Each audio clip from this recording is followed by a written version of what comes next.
Queridos irmãos, é com muita alegria que nessa sexta-feira, dia 29 de julho, queremos celebrar Santa Marta, Santa Maria e São Lázaro.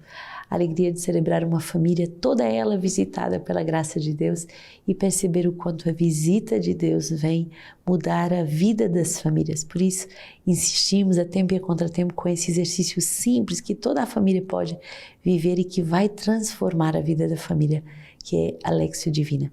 Rezar com a Palavra de Deus, receber a Palavra de Deus no nosso coração. E quantas crianças têm nos escrito, mandando fotos, mandando essa alegria de dizer, mas nós também queremos o nosso compêndio Kids. E eu vos prometo, nós estamos trabalhando justamente nisso, porque a Palavra de Deus é para toda a família. Quando a família, desde os menorzinhos até os mais anciãos, escuta a Palavra de Deus, ela vive uma transformação, como essa família de Marta, Maria e Lázaro. Os três santos, os três visitados pela graça de Deus. O número 249 do nosso livro de vida vai nos falar justamente sobre essa capacidade de viver em família que é dada pela graça de se perdoar e perdoar os irmãos. Se amais os que vos amam, que graça alcanceis? Porque até mesmo os vossos pecadores amam aqueles que vos amam.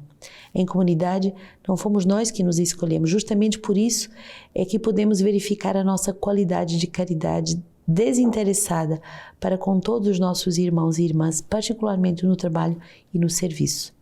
Dá ao que te pede e não voltes as costas ao que te pede emprestado. Jamais poderá ser uma comunidade para si, mas ao contrário, eu para a comunidade. Teremos sempre que dar, nos doar e perdoar. Há aqueles que se doam, vivem para os outros, e há aqueles que buscam receber dos outros para eles mesmos. Sabedoria 12, para que ao julgar nos lembremos da tua bondade e ao sermos julgados, contemplemos com a tua misericórdia. O nosso Senhor nos chama a nos amarmos o nosso próximo como a nós mesmos, aquele que o Senhor escolheu e que estão reunidos na nossa casa. É mais fácil amar aqueles que estão de passagem, que não conhecem e que nunca nos fizeram mal algum. É como aqueles e aquelas que trabalham conosco todos os dias e que devemos perdoar 70 vezes 7.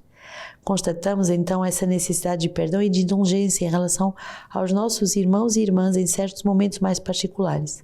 Nos tempos fortes, nos grandes serviços, nos períodos estressantes, nos períodos de fragilidades e vulnerabilidades pessoais, de preocupações familiares. Lucas 6, não julgueis e não será julgado, não condeneis para não seres condenado, perdoai e vos será perdoado, dai e vos será dado.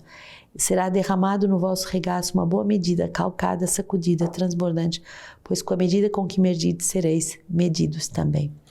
Não devemos nos dispor a perdoar todas as faltas que se cometem contra nós se queremos ser perdoados nas nossas. Perdoemos aos nossos irmãos e irmãs de comunidade o mais rapidamente possível. Perdoaremos e obteremos o perdão. O Senhor nos perdoa em primeiro, perdoaremos pelo menos para exercer como Ele o perdão a nosso respeito. Exerçamos também entre nós a indulgência que o Senhor exerceu para conosco.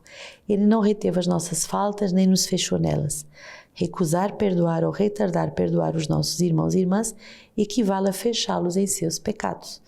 Nos nossos serviços, tendamos mais para a indulgência do que para a severidade. Que interesse teria a comunidade em nos encontrar repreensíveis e culpáveis? Exerçamos a indulgência e a bondade, fechando os olhos para muitos dos limites e imperfeições dos nossos irmãos e irmãs. Pela caridade, cobramos-nos uns aos outros, tornando-nos prontos a desculpar os erros e as faltas que vemos nos outros. Forte esse número 249, porque percebemos que não devemos fechar os nossos irmãos nos seus pecados, nos seus erros, e ao contrário, tal como nós recebemos indulgência, misericórdia, perdão de Deus, devemos também fazer assim. Se eu recusar perdoar alguém, se eu retardar o pecado, o perdão ao pecado de alguém, isso significa que eu estou fechando esse irmão no seu pecado. E justamente nós devemos ter uma atitude de misericórdia, de compaixão, de indulgência, tal como o próprio Deus teve conosco. Fundando aqui com as nossas irmãs a casa da Divina Misericórdia, esse convento de Santa Faustina, tão bonito percebermos que se não vivermos a misericórdia, ninguém poderá ficar de pé. Somos chamados a receber a misericórdia para dar a misericórdia. Por isso, devemos contar com a misericórdia, devemos ser misericordiosos entre nós e também, como diz o nosso livro de vida, tendermos mais para a indulgência do que para a severidade. Então, tornemos-nos prontos a desculpar os erros, as faltas que vemos nos outros e para que, pela caridade, também possamos nos cobrir uns aos outros. Reparem, se não vivermos pela misericórdia, vamos viver então o quê? Nos acusando, nos destruindo, nos rivalizando, achando que somos melhores que os outros e que nós nunca faríamos esse ou aquele erro. Se o Senhor tirar a graça, todos nós podemos cometer erros bem piores. Então, vivamos e anunciemos a divina misericórdia e decidamos com clareza a viver essa graça, tal como essa família de Marta, Maria e Lázaro viveram e foram restaurados. 1 João 4 e a primeira leitura. Caríssimos, amemo-nos uns aos outros, porque o amor é de Deus, e todo aquele que ama nasceu de Deus e conhece a Deus. Aquele que não ama não conheceu a Deus, porque Deus é amor.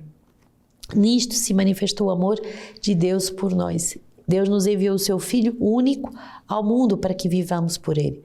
Nisto consiste o amor, não fomos nós que amamos a Deus, mas foi Ele quem nos amou e enviou-nos o seu Filho como vítima de expiação pelos nossos pecados.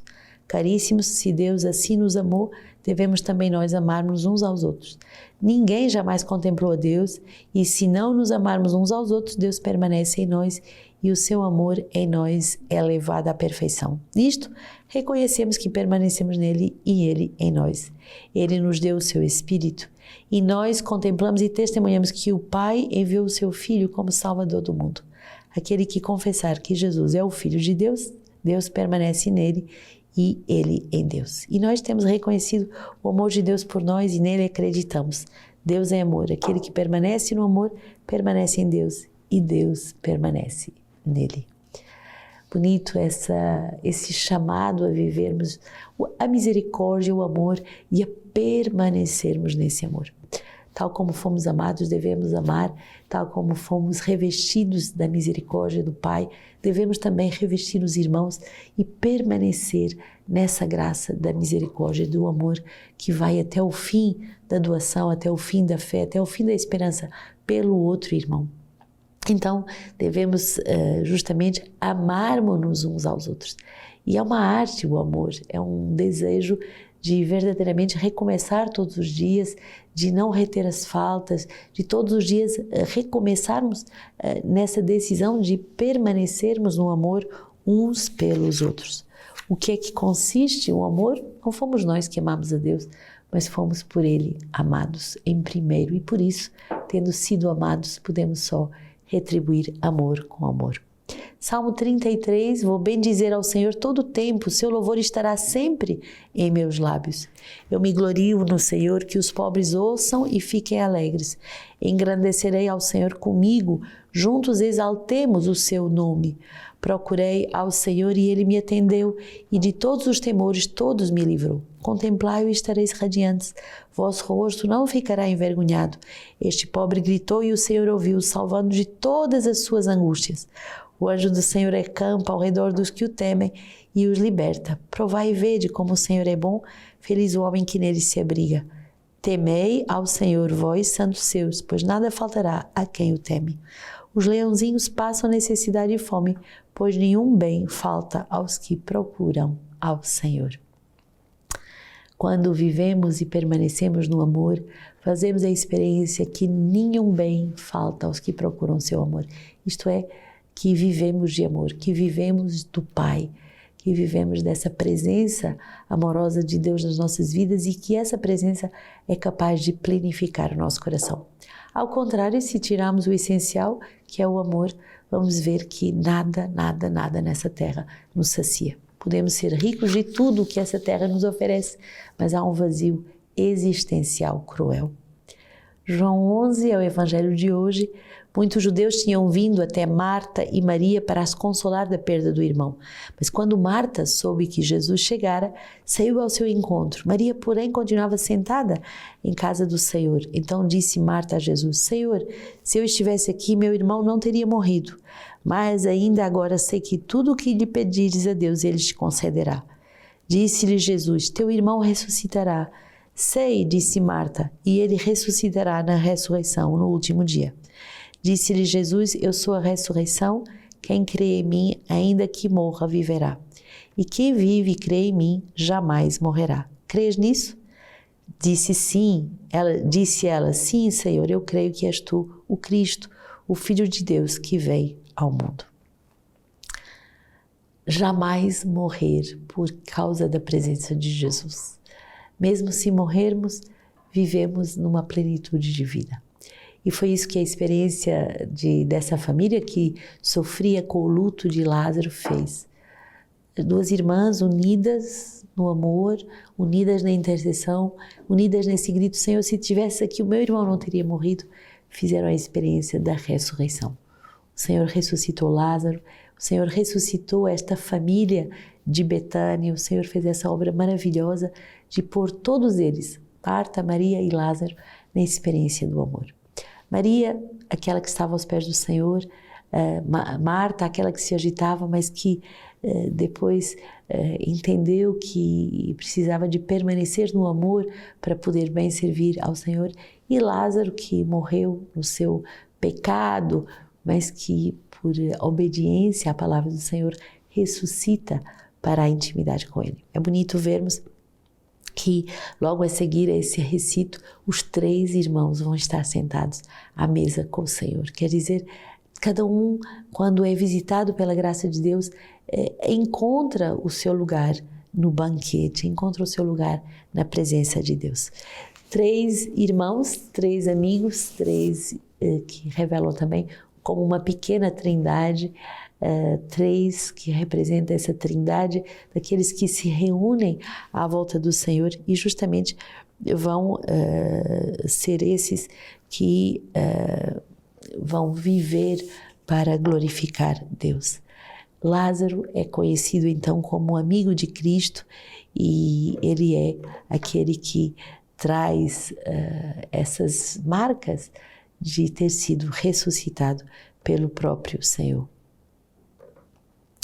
Marta, essa imagem da vida ativa, Maria, essa imagem da contemplativa, Lázaro, essa imagem desse homem restaurado pela graça, restaurado para ser amigo de Cristo.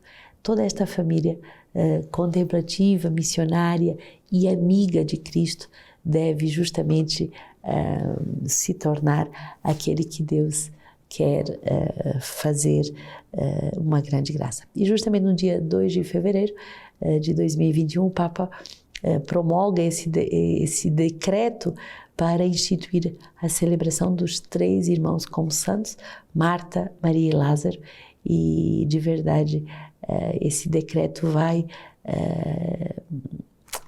identificar essa família como essa família que foi importante para acolher a ressurreição de Jesus, para acolher na casa de Betânia e experimentar a amizade e a presença do Senhor. Então, o conhecimento de Jesus nos conduz à santidade, o conhecimento, a presença de Jesus numa família nos conduz à santidade, e é muito bonito ver que a santidade é vista como uma graça extremamente importante. Elas são, então, essa família é chamada a ser essa família de Betânia que acolhe a palavra de Deus. Então, também nós sejamos famílias de Betânia que acolhem, como Marta, Maria e Lázaro, a presença de Jesus que vem para nos salvar, que vem para nos ressuscitar, que vem para nos dar uma vida nova.